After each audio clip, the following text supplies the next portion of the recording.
Oh, good day mga bro. So ito yan naman yung ating unit na nire-release ngayong araw na ito. A customer from Bohol. So itong kanyang unit, DA17B 4x4 Tiptronic. So ito po yung sama sa kanyang unit, yung bumper.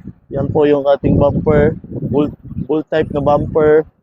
And then naka fender flare po siya. Fiber fender flare, may mags na size 13, mud terrain. So yung kulay ng kanyang unit is blue. So may kasama na din po ang carrier, yan po yung kanyang carrier. So may stepboard din sa likod mga bro. So yan ang kanyang stepboard.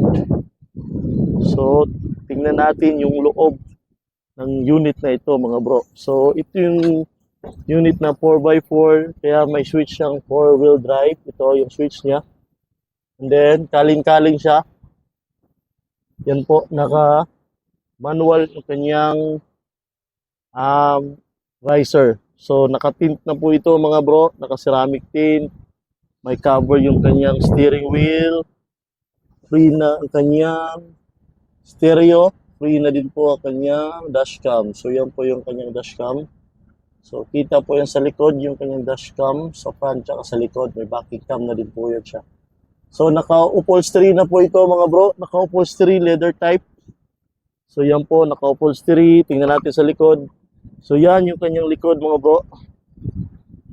Naka-upholstery na din po, and then, may additional clip siya para hindi masakit or nangangalay yung kanyang pasahero sa likod. So, sa taas po is naka-VIP button type ceiling siya.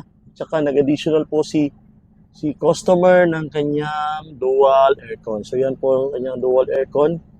So, yan po. Napakalamig na po ng unit na ito kasi naka-dual aircon siya. Sa likod din po may extension seats. Yan po yung extension seats.